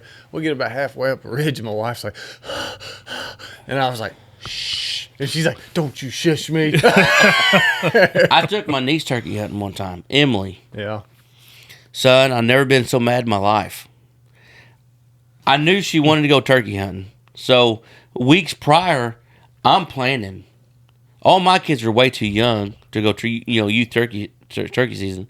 So I'm thinking this is going to be the greatest day ever. So I'm scouting these turkeys. I know where they want to go, where they want to fly off, where they want to go beat and everything about it. So I'm like, I'm going to meet them in between anyhow. So I'm sitting there, and we're calling these turkeys, and I'm lightly calling. And Emily's all excited, and I get her sit down, and she's sitting with her dad. And they're shooting little 20-gauge single shots. So I know they got to be halfway close. So I'm thinking, this old road, I know they're strutting down it, you know. I know that's what they're doing. And, you know, I'm assuming. And I sit down, and all of a sudden, 3 birds fly off, and they start coming to us. And I'm like, hi, Rob. And I'm like, oh, they've got to be excited. I know she's excited. And I'm sitting there about 10, 15 yards behind them. And it's a minute. They get locked up. They get locked up there. And one breaks. And he starts coming down off the hill. And he's wobbling, son. I mean, he's coming. And I'm like, oh, yeah, he's 40. He's at the 30. He's at the 20. And all of a sudden, he gets 15. He goes, hop, hop, hop, hop. And he leaves. And I'm like, and they're still not excited. I'm like, what in the world? I go up there and they're asleep. Golly. That happened to my daughter. Yeah. I took her one time. And I was like, what are you doing? I took her up there on that land that Adam leases. And we was calling. All of a sudden, we had a hen calling back at us. So I was like, sit down, sit down. She sits down in my lap. And she wasn't even old enough to hunt. I was hunting, but I just had her with me. And I was like, no, you got to be really still. I said, because these turkeys can see. Well, she lays down in my lap, and all of a sudden this hen comes in like 10 yards from us and just walks on out. I'm like, she's going to move. She's going to do something. And, you know, that sucker just kind of poked on out, never seen us or nothing. And I was like, I leaned down after it got out of sight, and I was like, good job, babe. You know, like, and she... I was like, no wonder you're so still. You ever seen that video? It's on YouTube and a few other things, but this old hen comes over and pecks this old boy's barrel. If you get on YouTube, you can find it. This hen literally comes up before AI, before AI. You can't believe anything now, and is pecking this old boy's barrel. I'd have probably wrenched up him like, "What are you doing, dude?" That AI. Speaking of that, I can't stand. I got a buddy at work. He sent me a picture. It makes me sing really good. Early in bow season, and there's a picture of a buck, a good buck, right below 140-inch deer. And he's like, I'll probably regret passing that deer. And I was like, yeah, that's a dandy, dude. You know. Well, anyways, he didn't say nothing that day. I see him up at deer camp a couple weeks later, and I was like, daggone. I was like, you passing all these good ones, you know? I said, what? He's like, dude, that was AI. And I was like, what? I was like, how do you do that? And he showed me on Snapchat how to do it. It's on Snapchat to do that? Yeah. And like, so I got on my phone and he showed me how to do it. And I mean, shows like, how up to date I am. You can put anything in there. Like, I was out in my ground blind. My wife, I typed in a good looking girl kissing me on my cheek. And I just took a picture of myself, and all of a sudden, I mean, it looked like there was a woman in the blind. I said, Swilly, who the hell is that? I sent it to my wife. I said, when did you get kick your ass? I said, look what I found in the back field. I said, you think I can bring it home? And she's like, you can, but you ain't coming home. Dude, it looked so real. Oh, yeah, it's crazy. I saw that. I'm like, I don't know who you took hunting, but whoever it is, I'm not showing this to anybody else. Yeah. And it's freaking AI. Yeah. Like, oh my God. It's nuts. Man, we went bow fishing one time over Wapello. It's something I want to start doing more. I got to get back into that. And there was a girl that showed up, and I don't know her name. She's very popular in bow fishing world, but I can't remember her name. Saved my life. But I was with Doug Smith and David Henderson. Yeah. And I'll never forget, this girl ended up drawing us to go hunting because she was some, popular person. And no one's ever wanted the back of the boat until that night. Mm-hmm. And we're sitting there, and she's up in front, and it's kind of it's summertime, and we're all sitting there having a good time. And she gets down in a bikini, and I looked at my buddy, and I was like, "Hey, listen, we got X-nay on anything A on this. This no my pictures. wife will kill me and you." We just got ourselves into a predicament. Yeah. But, no, I'd like to get into bow fishing again. Man, we used to go all the time. Yeah, Doug Smith, we used to bow fish a bunch back in the day. That was always... I remember we used to put them tournaments on at Wapello. Those Kill 'em Dead tournaments. Yeah, it would be... And we would raise so much money for people that would, cancer patients or just a person that, got down on their luck or whatever it was. We'd raise money for them. We'd meet up there at the fire department, and we just scout out from there, And we had so much fun. A guy from Farmington, I believe his name's Matt Duncan. Not Matt Duncan. It's something Duncan, but I can't remember his first name. But we went with him, and I blindly went with him and his team, and we ended up winning that tournament that night. I mean, and we give all the money that we win, we'd give it back to them. Yep. It was just a fun of the deal. And then there was people that show up that we know that would be just cooking and stuff. They'd cook gar or cook carp, and they'd be feeding it to everybody for free. And it would be, that's a pretty good deal. It was one of those tournaments where, like, the rules were you could fish any body of water, but you had to be back at Wapapella to weigh in. Okay. And they said you could go all the way to Diversion Channel. So me and my buddies, it was me, Kyle Nelson, and Kyle Bratcher. And I was like, let's go to Diversion Channel. I said, I'd never been there before. So we put in there. We start motoring around. That was the first time I ever seen Asian carp. Because, man, we got back, tucked into this thing, and I was just kind of motoring around. Kyle Nelson and Kyle Bratcher were on the front deck, and next thing you know, dude, I guarantee you over 100 fish just started. No kidding. I mean, I was like, get them in the boat. That was fun. And that's another fish that I watched a video on. A chef prepared the Asian carp and fed it to somebody else, and they were like, dude, that's better than any fish I've ever had. So, I mean. But probably anything, the way you cook it, you can make anything good. Man, I'm telling you, some of the, I mean, I would have never believed in a million years that it was what I'm about to say. Mountain lion. Yeah, that's a delicacy out west, I heard. A friend of ours, Clayland Leach, a friend of her dad's, brought some mountain lion into them, and they fried it and did a couple of different ways to cook it. I've heard bobcat's good. Yeah. And she's like, here, try this. I'm like, why? She goes, just try it and tell me what you think. And I tried it a few different ways, and I was like, I like it all. It's pretty good. She goes, I'm like, what is it? She goes, it's mountain lion. I was like, I could do what? Yeah. I'd give it a try. Yeah. Well, yeah, I guess one of her family members or something, friend of the family, went on a hunt and killed one of them, and then they cooked it in a bunch of different ways. Yeah. And my buddy, we was talking at work the other day about he's a big coon hunter. I asked him if he ever ate coon. He said, no, he's never really ate it. And I was like, it's good. Like barbecued. A barbecued coon. I killed a coon when I was a kid. It just leaves a film on your mouth, though. Kind of like bear whenever Derek had that bear up in Wisconsin, Ohio. My grandma. Man, them burgers were good, though. But they were good. But they were good when they first came out. After they set, they had that little bit of a film.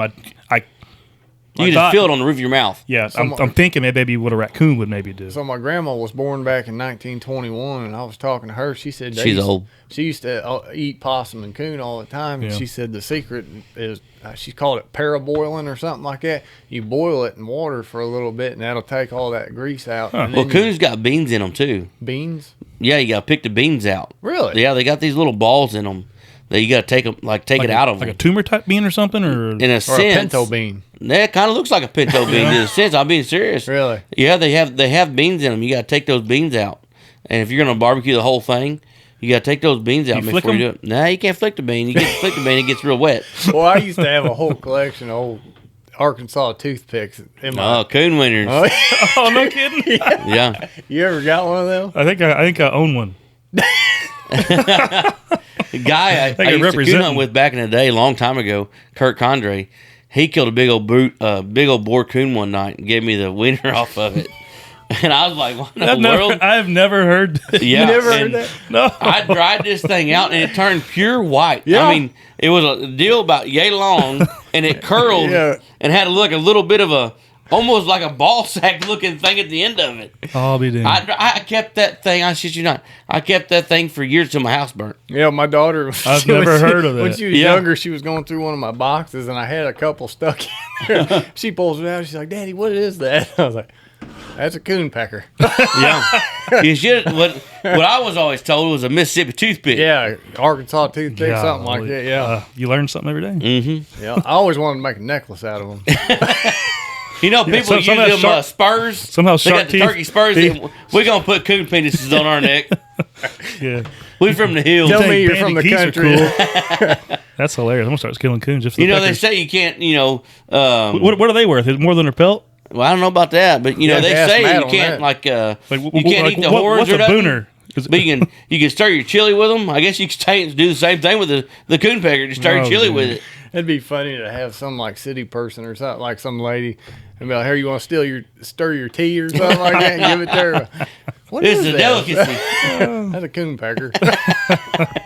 Add a little salty flavor. I put it in some bone marrow and put it in your teeth. Well, they say bone marrow is good for you. Oh yeah. Oh yeah. Just, the bone's bone, but pecker or fever. I tell my wife the same thing, but she don't fall for it. That's funny. Yeah. Well, fellas, we got a little bit off topic on deer hunting, but that's okay. What's something you guys have got going on now, or see when we're not winding down? We still got a lot of bow hunting left, but it's tough. It's finally getting cold. Just had Thanksgiving last week. We got Christmas coming up in a few weeks, and then I've got a hunt coming up that's going to be in northern Missouri. I'm not going to say exactly where. I have high expectations for that hunt. Yeah. I really do. Good. I've been there a few different years. One year I killed good. Yeah. 1 year we killed a couple big does. Yeah, the biggest doe I've ever seen in my life. I think we'll go back this year, and I think we'll do good. Yeah. I've got a couple good bucks on camera, and I really, really think that if a guy went in there and got silent for a day, yeah, they could probably do it. You got to catch, like right now I kind of get in between the woods and the fields. Man, the leaves are drying out so fast in this cold weather. You just crunch, and they can see you from a mile away. Mm-hmm. So I got to change my tactics up. I really want to get serious this next week. And what do you think the best tactic is to use right now? I mean, honestly. Man, honestly, if I knew, I might have a dead deer in my hands. I don't know, because here's the thing. The rut's over. I'm seeing a few deer pop back together. I'm also seeing a few deer like this evening. I'm seeing a couple bucks with their nose on the ground. I think they got to get back to food sources and scrapes. Is my next thing. Next week or two, I think it'll be another secondary rut. It should be that those younger does. So you think it's time to hunt scrapes again? I think it is. I think it's time to start making some more mock scrapes. Closing in on that. If you can catch them up there on some of them edges, like especially if you're lucky, you got an old log road in between a patch of woods and a field. Mm-hmm. Man, I think to me that right there is a golden triangle. That's gonna be my tactic going in. Is not getting much in the woods because the acorns are gone. If you can get into some heavy acorns we had, what acorns we had, it was good when it lasted. Well, you know what's crazy? I heard certain areas had great. I have heard out there behind my house on PP Highway. There was acorns everywhere. Really? Yeah, we didn't have many. What they were. Lucky to be beer tab size. So they're gone. If you can get into the heavy browsing, deer are just natural browsers. Mm-hmm. So if you can get lucky and find you some honeysuckle or a briar patch, not far from greenery. Yes, anything green. The fields are green. I didn't get any of the whitetail green stuff out this year, so I don't have anything for late season. The neighbor farms got winter wheat coming out, so I'm gonna have to be trying to find some way of pulling them out of there. But I don't know, just more or less just grinding it out. Corn. The Wayne County way. I don't know. It's going to be luck and a little bit of time and not over hunting a spot because it's going to start coming into where morning's going to be harder. Do you think sowing a late food plot be too late? I think, yeah, it's too late. Oh, yeah, there's nothing right now. I think that would work for us because, hell, we're in December. Here in 3 or 4 weeks, if they don't have much food and they get done with their rut, they're going to start losing antlers. Mm-hmm. Last year I had a buck on December 8th losing The only way I can see a late food plot coming into play right now is get you one of those fertilizer trucks, if you can get your hands on one, and fill it full of corn and just don't you work for MoDOT? Broadcast your corn and hope it grows. It may not grow, but I'd say it would work. Maybe. Yeah. If not, they're gonna come and eat it anyway. Yellow acorns.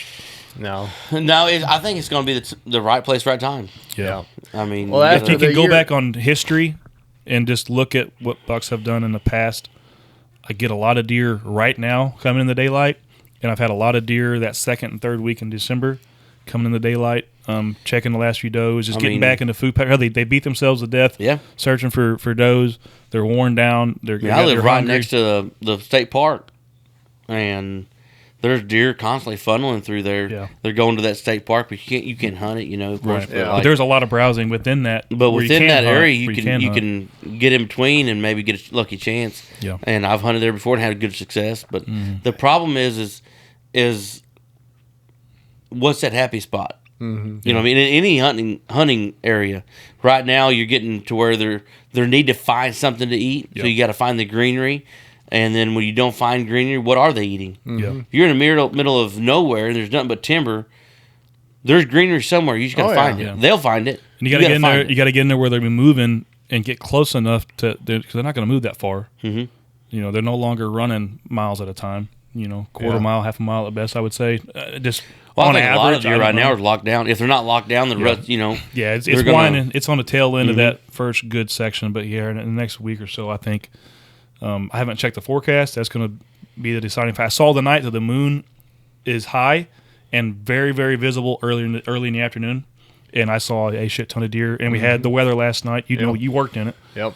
We had the snow and sleet come in, and this evening they are on their feet feeding like crazy. So if we can get lucky next week and catch something like this coming in with some kind of weather, I don't know. Yeah, I'm hoping on that. I got sent home at 11 yesterday to come in at night shift, and on my way home, man, I seen about 5 or 6 deer standing on the edge of the highway, and then when I pulled in my driveway, there was like 4 or 5 deer out in the field right there. Well, let me know where you drop some extra salt on the side of the road. PP Highway. Turned it into a gravel road. Yeah, right next to his property. Why is this big pile of salt? That's just a good crossing. Yeah. They always cross here. Yeah. Put up a sign. That is crazy though. Like I think deer do hit that salt that when you put it out on the road like that. We started using we don't really use it there in Elsinore, but up in St. Louis when I plowed up there, they had this salt, and it was a purple salt, and it had magnesium or something mixed in with it. And they said, boy, he said, you take a 5-gallon bucket of that, throw it on the ground. He said, them deer will tear it up.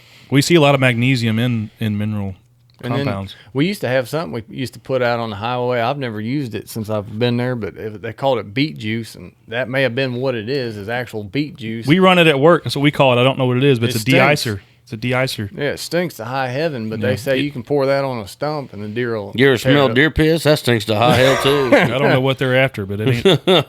No, I'll be honest. I'd be less interested. No, after the year I've had, like Logan, he asked me the other day. He's like, "Where do you think I ought to go?" I'm like, I don't know. And I don't either. I mean, all I can tell you is just go out there and get in the woods. Yeah. I just know my general hunting areas. I'm not seeing deer, and they're so freaking pressured. Man, they're so pressured. Gravel starts popping, and they're gone. Which if I was getting shot at, I would be too. Stop driving the roads. It's the only way I can. That's how I see everybody else kill them. Why can't I do it? Yeah, I'm hoping my season picks up late season. Yeah. I've never had a whole lot of. Have you ever been caught shooting a deer in the MoDOT truck? No. Pretty good hiding spot, ain't it? I heard stories back in the day, them old timers. I guarantee it. They told me that, like, back in the day when snow watch, ride around and shoot them out of the truck and then take them back to the shed and fry them up. Yeah, I bet you, man. That was back in the good days. We're going to say that was at least 60 years ago. Yeah. Yep. Well, you guys got anything? No, I haven't killed nothing. Yeah. No, I killed a fawn. Yeah. I did kill a big nanny. But I got made fun of because I didn't make the best shot on it. And then my son, he made fun of me for it. But she's dead, isn't she? Yeah, we ate it the same. Yeah. I've got 2 little ones in that good buck, but I'd love to. I've never actually tagged out in Missouri. I've never shot 2 bucks in the same season. Well, here's the deal, though. I will say this: you did win this last year. Yeah, and right now I'm in the lead, but I'm the only one that's killed. Derek killed that 10. It's probably mid-30s 10. Yeah. But I've got some deer on camera, so I ain't giving up. Yeah. I'm not giving this away. Yeah, I'll just keep it warm. Earn it back. I'll keep it warm just in case. I want to bring it back to home. Yeah, and I'll just brag a little bit since I haven't had it. I'm like, there you go. You can brag just a smidge. This might be the second year in a row I carry the torch. But I'm gonna bring it back home to Dad. Heck yeah. Yeah, I hope you do, man. I hope we all kill something good. At least finish off the season strong. I don't think Trevor's going to. I think he's out of the run. Since he's going to be in the boat for 14 weeks. Trevor is supposed to be here tonight. Shoo! He literally, I messaged at like 3:30. I'm like, hey, we're 6 o'clock. Don't forget. It might have been 1 o'clock, whatever. He's like, dude, I just got a phone call. It's like, I have to leave in 3 hours. So he's gone. His season's done. We're trying to see if we can push off for Texas when he gets back because we know he likes Texas. It's fun having him in camp.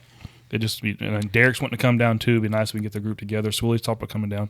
It's such a good time which I'll reach out. We've got Jeff and Milena with South Texas Bucks and Bows. Man, get with him. I don't know if I get the bird right. Is it pheasant fields as he's got for pheasant? Dove. I think I said pheasant in the last one. Sorry. He's got some dove fields, man. He's killing it with the doves.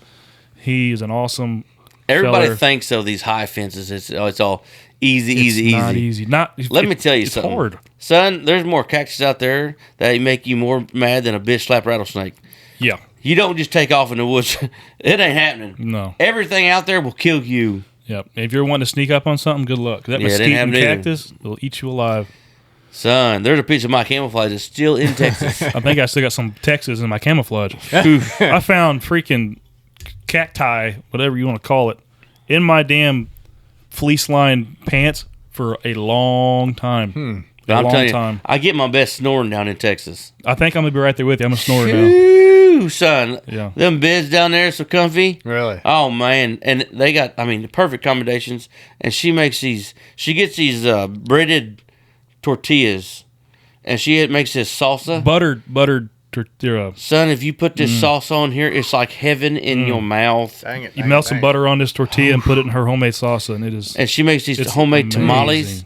Gosh, dang. Son, these tamales are so good. I don't care if I want to go down. I don't even care if I kill anything. Just be the camp chef and eating food. Yeah. But we want to thank him. We love going down there. We want to thank Whitetail Greens for supplying us with food plot stuff and helping us out.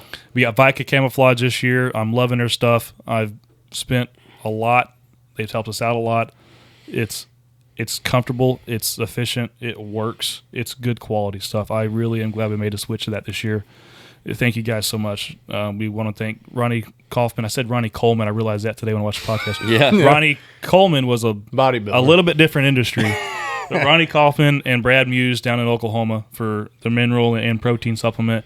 Hands down, if it wasn't for Whitetail Greens and the mineral, I would not have killed my buck this year. Yeah. He had no other reason of staying around. So it truly, truly, truly helps, and it's beneficial to the animals. And right now is a very important time to get that mineral back out there. Yeah, as long as not to CWD County, you can still run the mineral. There's nothing in it that's illegal. You know, the protein has a tract in it. We can only run it in the summertime. It's got a little bit of corn and stuff. We put that out and just kind of the Antler Edge. Antler Edge, yep. And Antler Edge and BioRack. Now the BioRack we should be able to still use. Yeah, it's a pure on mineral. Private ground. Yeah, it's a pure mineral. Yep. Yeah, you can run it. It's legal in CWD or non-CWD counties. Who else we got? We missed anybody else?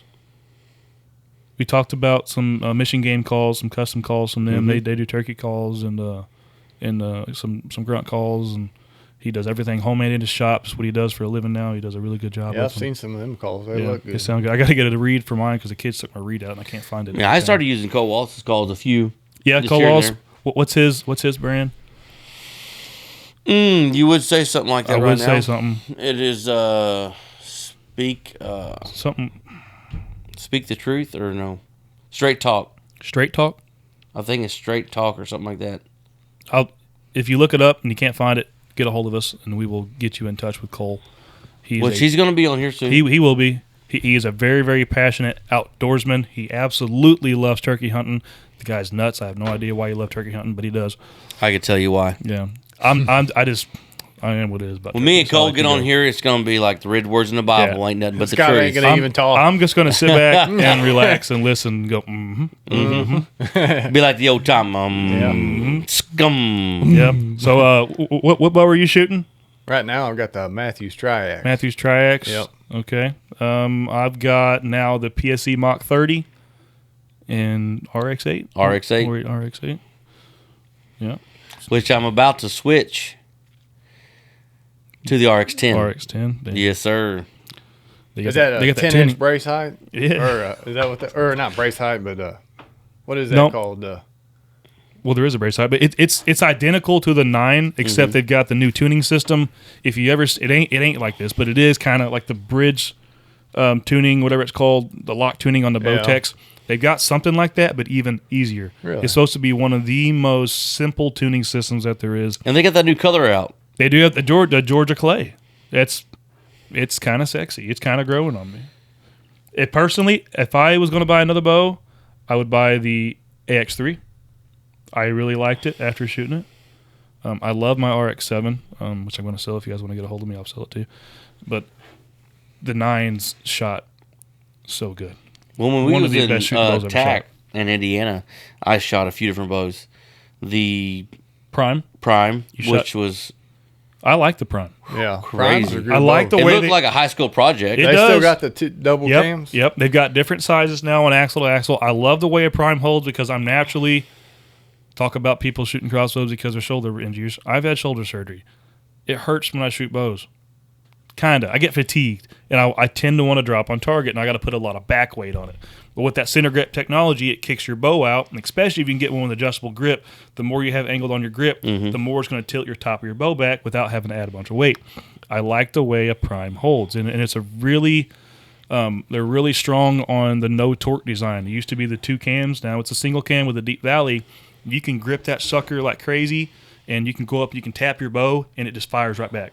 You know, some of these bows, like Matthews is big about. PSC, yeah, same way. I like the way it holds, and I'm shooting a light bow, but I'm able to put a lot of weight on the back. Mm-hmm. It brings my target up, and dude, I'm shooting that so much better than some other bows, just because the weight isn't bothering me. I really truly believe, and this is just my preference or my idea of things. It is truly preference nowadays. Absolutely, everybody makes good bows. Pigman came out with the Truth bows, which I think took over Martin, and they're different and they're new, but they are really good. They're brand new. Mm-hmm. But it's got designers. Most of these bow designers have somebody. There's different patents and different licensings they're taken away from Matthews, Hoyt, Bowtech, Prime, PSC, whatever. Everybody's got their hand in the change. You're not going to buy a bad bow. And you damn sure better not, because the price of them has gone way too high anyway. Ooh, man. So you better be getting a good bow. But it's just get out and shoot them. Get what you feel like makes you confident. And if you have confidence going to the woods, whether it's brand new sets of clothing, an old pair of boots, or a brand new bow, or a crossbow, or a gun, whatever it is that gets you out there and excited, that's what it truly is. We may give you a little shit on certain things, but I promise you can come drink a beer with us and shoot and have a good time no matter where we're at. Well, that's like me. I've got a Matthews now, and I used to always hate, because you used to have those die-hard Matthews. I was the same way. I shot the verdicts. I love my verdicts. I mean, nothing wrong with it, but like I shot a bunch of Matthews, and I'm like, I just didn't like the way they shot. I mean, it didn't fit me right. Yeah. And I was like, that Hoyt shot a lot better, but I never was a brand-specific guy. I was a guy that went to a bow shop, and I was like, let me shoot like 10 different bows. Same way. And whatever bow I felt good, it didn't matter what it was. I was going to shoot it. I had an Elite. I love that Elite. I did too. Answer 32. But then I shot that Matthews Triax. That was the first Matthews bow I've ever shot. Dude, like, I love that bow. Yeah. Like, I mean, that's a good bow. Yeah, and Matthews, they have such a big cam. These newer bows now, it may be a 30-inch axle to axle, but technically your string is higher than when it sits off a cam. So a 30 holds like a 32. Your 32 holds like a 34.